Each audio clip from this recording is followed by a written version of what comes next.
Hey guys, this is Miss Hill here. Welcome to Individual Module 5.1, PowerPoint 2. Here are your objectives.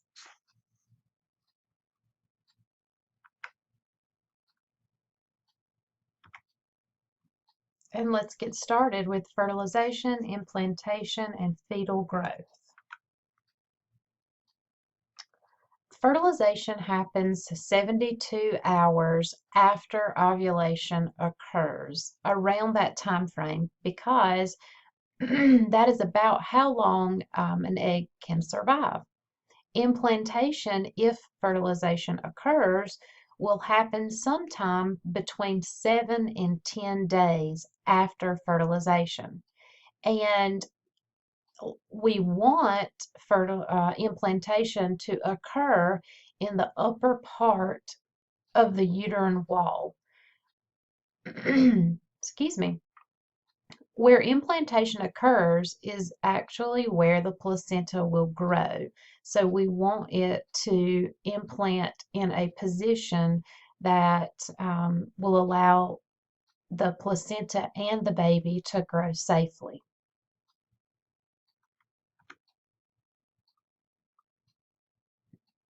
So at fertilization, this is actually the beginning of pregnancy, the union of the sperm and the egg. And this occurs in the outer third of the fallopian tube, or the distal 1/3 of the fallopian tube. You can see this little chart here, and you can study that a little more in depth, and it will show you exactly where that fertilization occurs, and it shows how the fertilized egg moves through the fallopian tube and then finds a nice, soft, and cushy spot to implant into the endometrium. So contact between the growing structure, or the growing egg and sperm, and the endometrium is what causes implantation. If the endometrium is not favorable, implantation will not occur and a pregnancy will not happen. Here are some terms just to be familiar with, and these are used to describe fetal growth. A zygote is what happens from fertilization to implantation. That's what the little thing is called. It's a zygote when the egg is fertilized until it implants. An embryo is the very beginning stages of that pregnancy, from the time that the egg and sperm implant to around 5 to 8 weeks of pregnancy. And then we consider the baby a fetus from 5 to 8 weeks until its full term. And full term is 40 weeks. And conceptus are the products of conception. So the fetus, the umbilical cord, and the placenta are all included in that term. A few other terms here for you to be familiar with. Decidua, or also known as the endometrium. Chorionic villi, this is the fetal side of the placenta. So the placenta has two sides. It has one side that attaches against the uterine wall, and then one side that faces the fetus. The chorionic villi is the fetal side. Amnion, this is what becomes the amniotic sac that surrounds the baby and contains the amniotic fluid. Placenta, that develops in the implantation site where our fertilized egg has attached itself to the endometrium. And then we have the umbilical cord. We have two arteries and a vein, or you may hear me refer to that as AVA.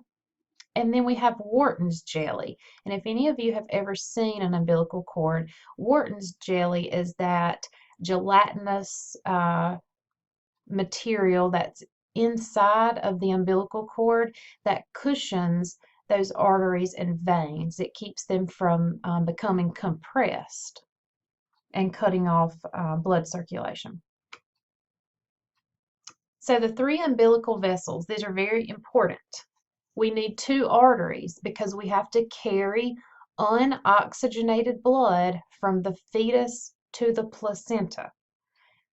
And this is how the baby gets rid of its waste. So gets rid of the things that it does not need.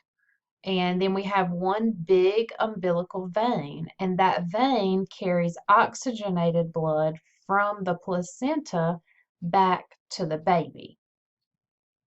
And here in the pictures, you can see that these 2 arteries in the vein kind of look like a smiley face. Your arteries are small, and the vein is a much bigger vessel. And that should make sense to you because if we want to get oxygen to the baby, it seems logical that we would want to do that with a big type opening or a big vein. Now, fetal circulation is much different than the cardiac system when it comes to the adult and how things work. So I've included a picture here for you guys to study. But in fetal circulation, we have 3 main shunts, 3 fetal shunts. We have a ductus venosus, a foramen ovale, and a ductus arteriosus. So here, if I can get my mouse up here, here you can see the ductus arteriosus. Okay. So this is an opening between the pulmonary artery that comes out of the heart, and it attaches into the aorta. And babies do not need their lungs in utero. So much of the blood flow that would normally go to the lungs on an adult is shunted through these shunts into the rest of the circulatory system because we don't need to perfuse the lungs. We're not getting oxygen from there. Our oxygen in a fetus is coming from the placenta. So that's why we have these shunts, and these close up after birth. So here you can see the ductus arteriosus, okay? That's the shunt between the pulmonary artery and the aorta. Next, we have the foramen ovale, and you can see that right here in the middle of the heart. So when you hear someone say, my baby has a hole in its heart, typically this is what they're talking about, the foramen ovale. The foramen ovale is a normal structure in a fetus. It is needed there to shunt blood from the right side of the heart over into the left side of the heart. Again, because where does our right side of the heart pump blood to? It pumps blood into the lungs, but we do not need to oxygenate our lungs or send our blood there in a fetus. So we shunt most of that blood into the left side of the heart through the foramen ovale. This typically closes up very quickly after birth. Sometimes it might take 24 to 48 hours. Sometimes it may take weeks. Sometimes it may take a few months. It just depends. But if this foramen ovale does not close up, then what you would hear on assessment is a murmur.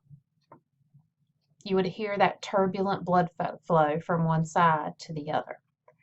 Now, the next shunt that we have is the ductus venosus.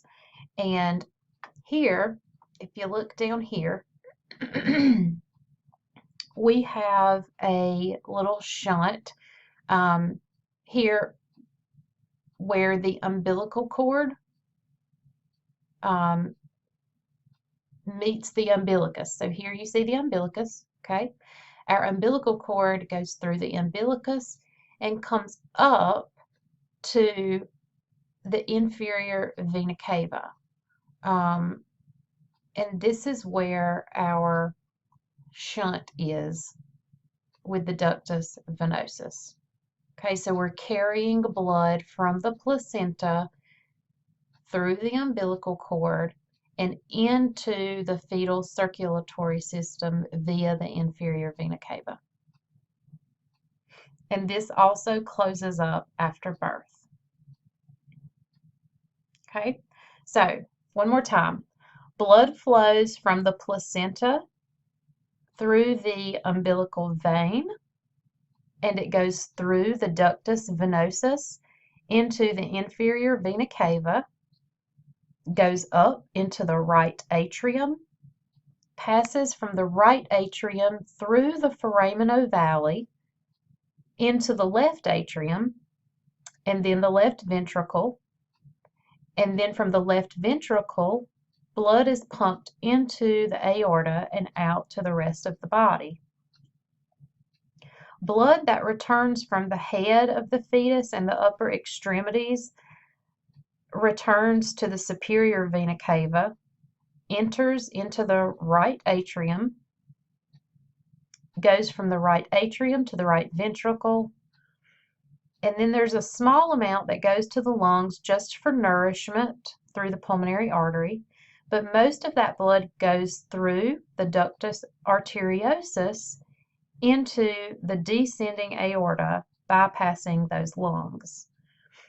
And then blood returns to the placenta through the two umbilical arteries that you see in this picture, that are kind of wrapped around that large umbilical vein. So listen to that slide a few times so you can get down how fetal circulation works. It's a complicated process, and it requires you to really focus on thinking in your mind and sort of drawing out where this blood comes and goes, and what shunts that it goes through. Okay. So here is just another picture that you can take a look at, whichever one that works for you best. And now let's talk about amniotic fluid. So what is amniotic fluid? Well, this is the fluid that surrounds the baby inside of the amniotic sac, inside of the uterus. It is made up of mostly uric acid, creatinine, the lithium, sphingomyelin, bilirubin, vernix. There are leukocytes in there, epithelial cells, different types of enzymes, and lanugo. Those are all normal things that you would find in amniotic fluid. Amniotic fluid should be clear in color. You may see little specks of epithelial cells or little specks of lanugo or vernix in it, but it should be a very clear color. Usually we have anywhere from 700 to 1,000 milliliters of amniotic fluid. It's slightly alkaline in nature on the pH scale, and it's never stagnant. It is not the same all the time. This amniotic fluid moves across the placental membrane, and part of how we make amniotic fluid is through fetal urine. So the baby actually drinks amniotic fluid and will excrete it through the urinary system, which is one reason why it's very important for pregnant women to stay hydrated and drink lots of water. Because if mom does not stay hydrated, then amniotic fluid volumes can go down because baby can get dehydrated too.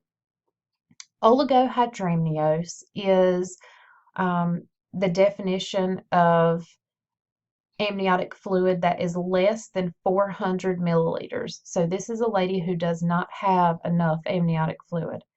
Polyhydramnios is someone who has greater than 2 liters of amniotic fluid, so more than 2,000 milliliters.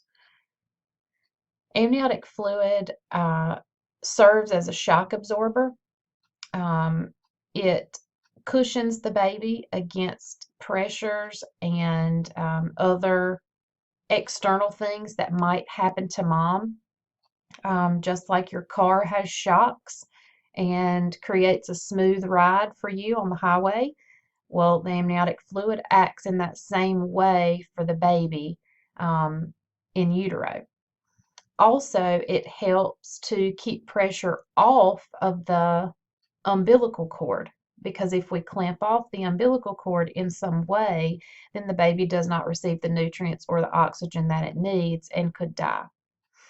Amniotic fluid helps the baby to grow, and it helps the baby to move. So think about yourself in a swimming pool. It's very easy to move in a swimming pool. As if you think about paraplegics, that's one great form of exercise for people who are paraplegic. They can do lots of rehabilitation in a swimming pool because water creates buoyancy. Well, this also helps with fetal movement, right? They're starting to build their muscles up. This helps in that manner. It also helps the baby maintain its temperature and keep it stable. And we can actually sample amniotic fluid and determine how well the fetus is doing inside. We can test amniotic fluid for chromosomal abnormalities. We can test amniotic fluid for infection. We can test amniotic fluid for lung maturity. And that's mainly what it is used for, is testing for lung maturity. And so here's how we test it. We would do an amniocentesis. This is a procedure done in a sterile manner. It is an invasive procedure. So if your mom is Rh negative, she would have to receive RhoGAM if she had this procedure done. There is a high risk for preterm labor and infection. Obviously, we are doing an invasive procedure. We're actually sticking a needle through the mom's abdomen and into the uterus, into the amniotic sac. That's very irritating to the uterus. So it would create a risk for preterm labor to happen, and also creates a portal of entry for infection, especially if it's not done appropriately with sterile technique. This is guided by ultrasound because we do not want to insert that needle into the placenta or into the fetus. So we do this procedure under the guide of an ultrasound so that we can see where we're going. Now, if you have a patient who has an amniocentesis, there are a few things that you want to do as a nurse. You want to monitor the fetal heart rate.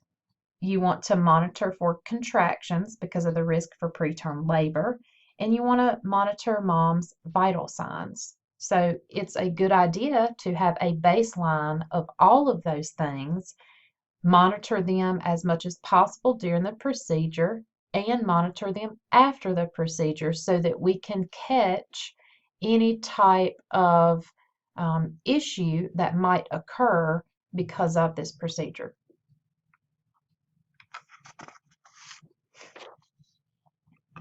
So if we sample the baby's amniotic fluid, what do we want to see? We want the color to be clear, like I mentioned earlier. And we want that lithiasin-sphingolimion ratio, and I'm so sorry, that is so difficult to say, so we'll just call it the LS ratio. We want the LS ratio to be 2:1, and this tells us that the lungs are mature if the ratio is 2:1. If it's not, then it tells us it's too early and the baby does not have enough surfactant and will not do well outside of mom. Usually we can measure the LS ratio in the last 3 months of pregnancy, so the last trimester. And lithiasin and sphingolimion are surfactants, and those are the types of surfactants that are in the lungs. They help the lungs to work properly. And the reason why we check for a ratio is because lithiasin continues to rise during pregnancy, but sphingomyelin stays the same. So we know that if L is greater than S by a 2-to-1 ratio, the lungs are mature. We can look for bilirubin, and this would help us detect if there's some kind of ABO incompatibility between mom and baby's blood type. We can look for fibronectin, and this fibronectin is a glycoprotein. You don't really need to know what that is, but just know that if detected, fibronectin can help us to determine if mom is at risk for preterm labor.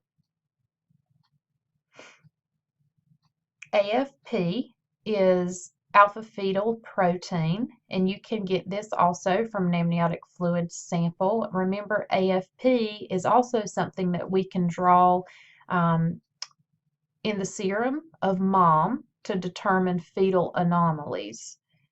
So we can also get that from amniotic fluid as well. We can also look for inborn errors of metabolism, chromosomal abnormalities, and then I have bilirubin listed on there again. So lots of different things that we can tell just by sampling amniotic fluid. So what does the placenta do? Well, the placenta is responsible for lots of things during pregnancy. It's responsible for almost everything. It's the respiratory system for the baby. It is what exchanges oxygen and toxins. So just as your system excretes toxins, well, a fetal body also excretes toxins as well, and that has to go somewhere. So it is filtered through the placenta, and then on the mother side of the placenta, mom carries those fetal toxins out and disposes of them through her system. So it acts as a respiratory system in terms of oxygen. It also helps with the fetal endocrine system. It produces hormones that are needed for the fetal survival, growth, and pregnancy maintenance. It is the baby's gastrointestinal system and its kidneys, like we talked about earlier. It's a heat regulator and helps keep the baby at a normal temperature. It also regulates acid-base balance, and it also has an infection control characteristic as well. It will try to keep out bad things from entering to the baby. Some things can pass through the placental membrane or that placental barrier, but it does a really good job at keeping most things out.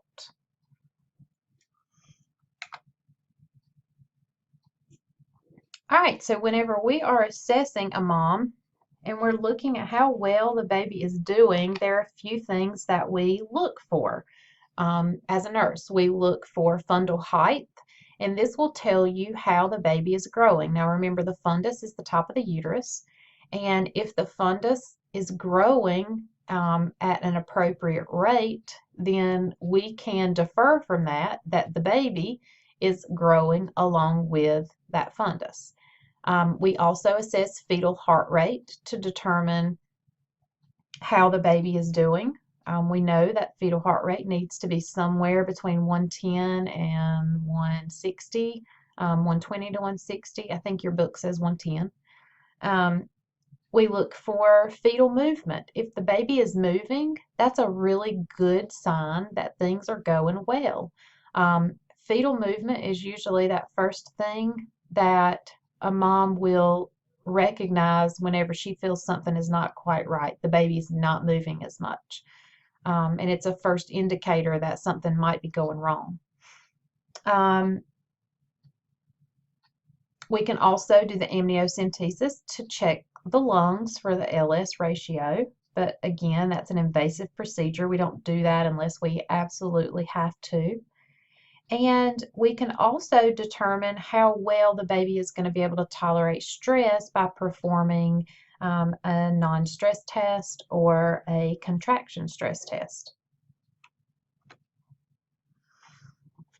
So here is an acronym to help you remember the assessment tests for fetal well-being, and that acronym is ALONE: amniocentesis, the LS ratio, oxytocin test, which is your contraction stress test, the non-stress test, and the estriol level. So you can take a look at this. We can also do a biophysical profile as well. So what is McDonald's measurement? This is another way that we can assess moms, and this is how we assess that fundal height. Okay, so we would actually take a measuring tape and put the very end of the measuring tape on the top of the pubic bone, or the symphysis pubis. And then we would stretch that measuring tape up right across the middle of the belly until we got to the top of the uterus or the fundus. And we can measure that in centimeters. You can see on the picture on the right-hand side here about where the uterus should be according to gestation. So at 20 weeks, the fundal height should be at about the umbilicus. And then you can see that at 36 weeks, we're all the way up at the xiphoid process almost. And then whenever we hit 40 weeks, we kind of drop back down. And that should make sense to any of you who've had a baby, because as the pregnancy continues to progress and we start to get very close to term, what starts happening? Our hips start opening up, that pelvis starts to relax, and the baby, quote unquote, drops. The baby drops into the pelvis, so you'll see that fundal height shrink. So just a few nursing diagnoses that you might find with antepartum moms during the assessment period. Health-seeking behaviors, because they want to know what to do to help better take care of themselves to have a healthy pregnancy. They may be anxious and fearful. They may have knowledge deficit because they don't know how to take care of themselves.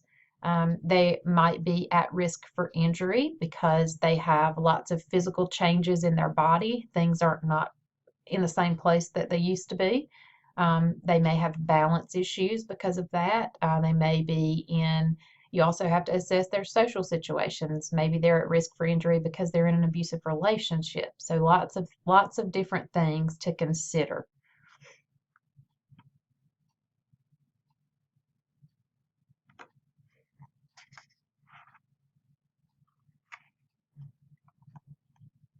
Okay. Let's talk about the physiological and psychological changes of pregnancy. So, for nursing care during pregnancy, we have to consider 4 different things. We have to consider the signs of pregnancy, physiological changes, psychological changes, and then family adaptation and how those things occur. So let's talk first about the signs of pregnancy. We have 3 different types. We have presumptive signs, probable signs, and positive signs. So let's talk first about some presumptive ones. So presumptive signs are subjective signs. This means the mom is not having a period anymore. She reports changes in her breasts. She may have nausea and vomiting. She may be going to the bathroom very often, so have frequent urination. Quickening is the term that's used for fetal movement, and that usually occurs sometime between 16 and 20 weeks. So quickening is more of a later sign, but the mom is the only one who can tell you that, correct? So it's a subjective sign. This is what these presumptive signs are, what the woman feels or what she reports. And then we have probable signs. These are objective signs. These are actually things the practitioner can see and assess. And here they are. Chadwick's sign is a bluish discoloration of the vulva, the vagina, and the cervix. Whenever someone gets pregnant, the color of their cervix and their vagina and their vulva will actually have a bluish tint to it, and we can actually see that, and it's called Chadwick's sign. Goodell's sign is cervical softening. Whenever somebody gets pregnant, their cervix becomes very soft, whereas normally it's very firm, and this is something the practitioner can actually feel and assess. Hagar's sign is the softening of the uterus, the isthmus of the uterus, so the lower portion of that uterus starts to get nice and soft as well, and that can also be felt by the practitioner on exam. Another objective sign is a positive HCG, and that is the pregnancy hormone, right? That's what pregnancy tests look for, the at-home ones and the ones that we do in the office. Both, we can do them both with urine or with serum, and that is an objective sign. Braxton Hicks are actually contractions, and those happen usually around 28 weeks or greater. And these are basically just false labor. It's not real labor contractions, it's just your body trying to sort of gear up. But it is also termed false labor in generic terms. Ballottement. Ballottement is when you can actually feel fetal movement because you, as the practitioner, tried to actually elicit it. So, for example, on a sterile vaginal exam, whenever you insert your fingers into the vagina of a pregnant woman, you can actually press on the fetal head or whatever the presenting part may be, and you can actually push the baby up. And because it's in that amniotic fluid, it will float up. And you can feel the baby float up and float back down. That's called ballottement. And then another objective probable sign of pregnancy is uterine enlargement. We can actually measure that.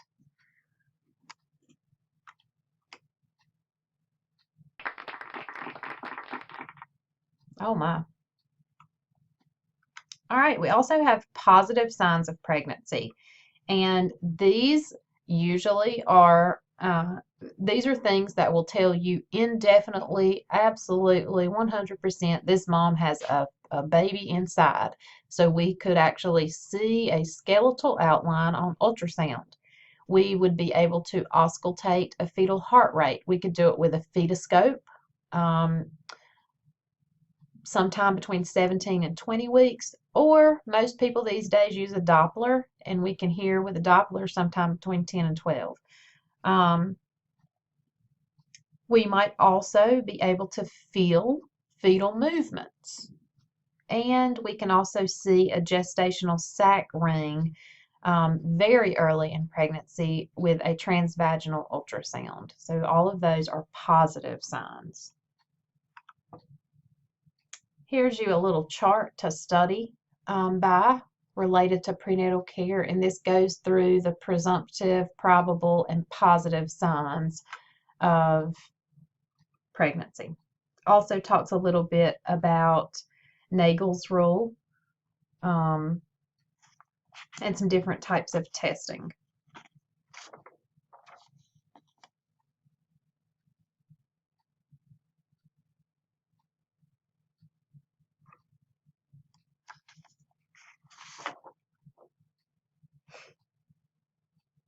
Okay, let's talk really quickly about the parental reaction to pregnancy. And when we get to the physiological signs, we'll stop and we'll have a second lecture for you to listen to for the rest of this PowerPoint. All right, so parental reaction to pregnancy. This is divided up into trimesters, first, second, and third. Let's take a look at the maternal side first. But before we do that, I want to say that pregnancy is more than a developmental stage. It really is considered a crisis whenever we're talking about psychological changes. This is a disturbance, it's a conflict, it messes up the equilibrium in a family where things cannot be maintained the way they've always been maintained. So we consider this a maturational crisis. This is a point in people's lives where they have to sort of grow up. They have to mature. And it is a developmental stage whenever we were talking about family and the different family developmental stages. This is one of them.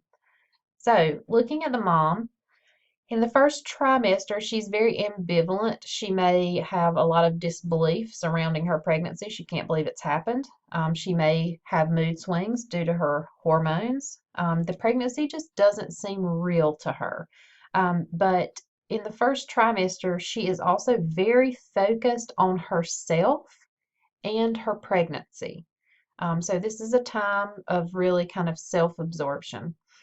In the second trimester, she is able to accept the child to be. She actually sees this baby as a person. Her body image starts to change either for the positive or the negative, depends on how she sees herself. And then she begins to prepare for her new role as a parent. In the third trimester, she may have some delivery blues. She may be very anxious about labor and delivery itself and concerned about herself and the baby's safety during that time, that labor and delivery. This is usually when nesting occurs, and nesting is when moms get this sudden burst of energy in the last trimester. Usually, people say that it is indicative of a sign that you're going into labor, but moms will get a burst of energy and they will want to clean up everything in the house and they want to get the baby's room done right then, and they have all types of things that they want to get done and they become very productive. So this kind of things happens in the third trimester, sorry. Delivery blues is a very real thing. So the mom will actually deliver the baby and then she feels very blue about it because you feel empty. Any of you who have ever been through pregnancy and then you had the baby afterwards, for 9 months you've carried an individual inside of your abdomen.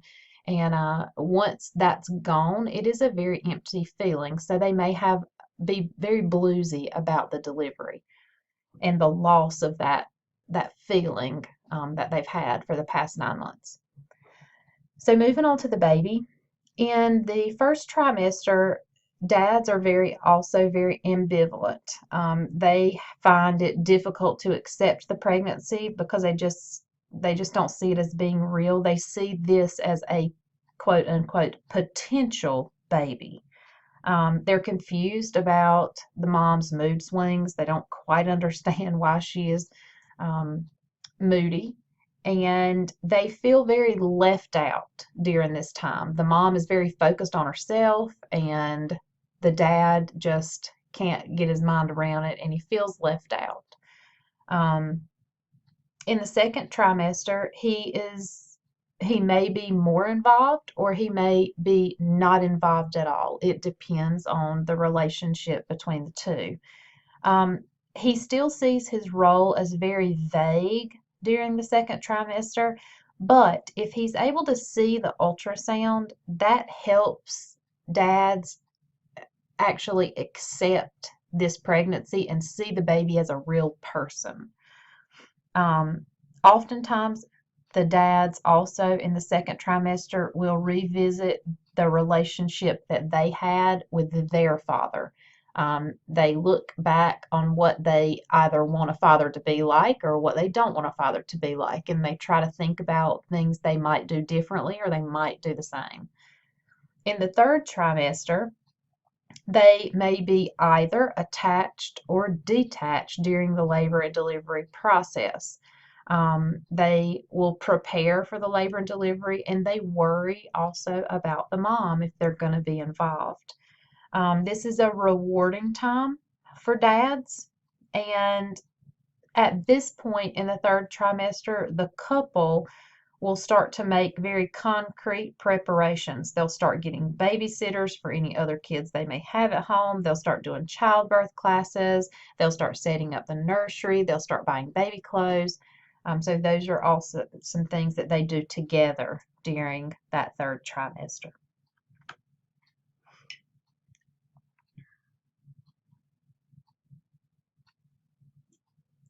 So again, psychological responses. Um, the dad may also experience what's called Couvade symptoms. And this most often occurs with dads or partners who are very involved in the paternal role preparation. It's an unintentional development of physical symptoms of pregnancy. So, for example, if the mom has lots of nausea and vomiting with her pregnancy, the dad may also experience nausea and vomiting for no reason at all. That's called Couvade symptoms. Um, grandparents. Grandparents might be either supportive or non-supportive. And oftentimes, grandparents feel very stuck in the middle. They want to be supportive, but they're not sure how much stepping in they should do. So sometimes they'll stand back, and when they stand back, then the mother or the father think that they're being non-supportive, which is not really their intention at all. They just want to give space. They don't want to be overbearing, but they want to participate. So there, two different kind of situations that can happen with grandparents, and you have to sort of assess which one your patient's dealing with at the time. But the best way to overcome any type of issue with these situations with grandparents is effective communication and encouraging your client or your patient and those extended family members to communicate with each other effectively. Other people in the family who might be affected by pregnancy are siblings. We may have kids who are in their terrible twos who just really aren't ready for this yet.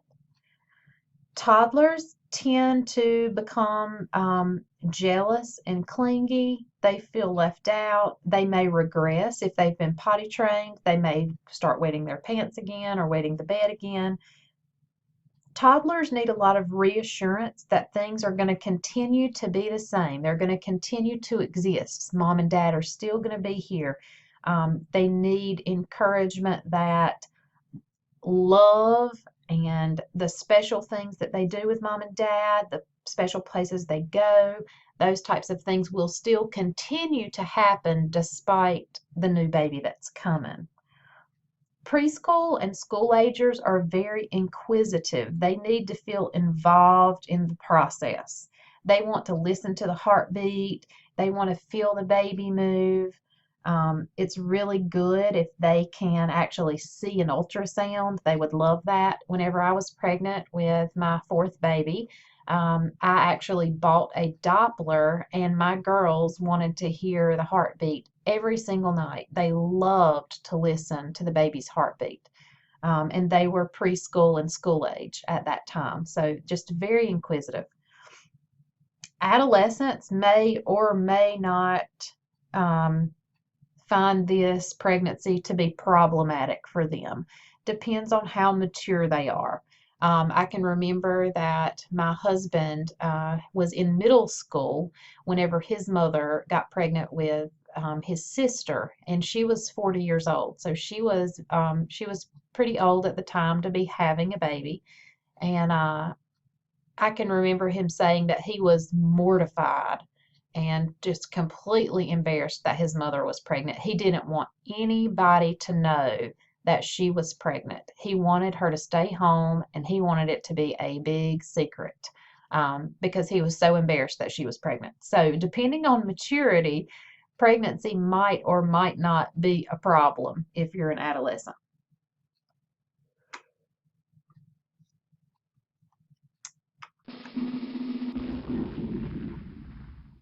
Oh my.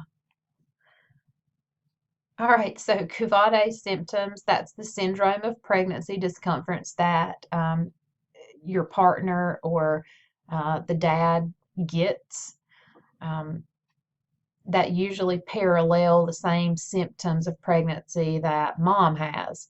Grandparents, remember their role is a very fine line between being supportive and non-supportive, and um, it's just a really, really kind of thin line to walk. So you need to really communicate and tell your patients to communicate with those extended family members.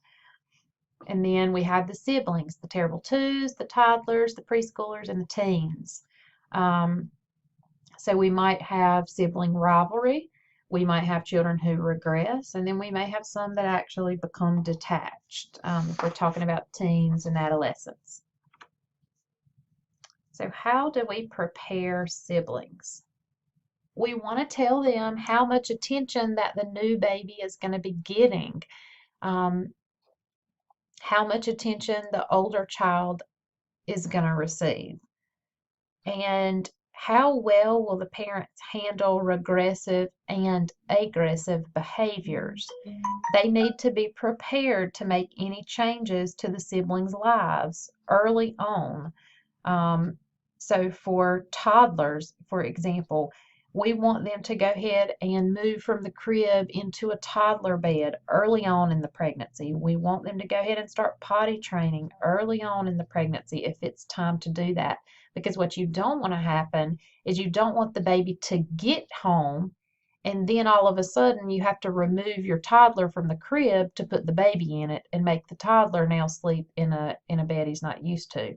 So any changes to the siblings' lives that are going to happen because of the pregnancy need to occur early on to prevent any type of regressive or aggressive behaviors.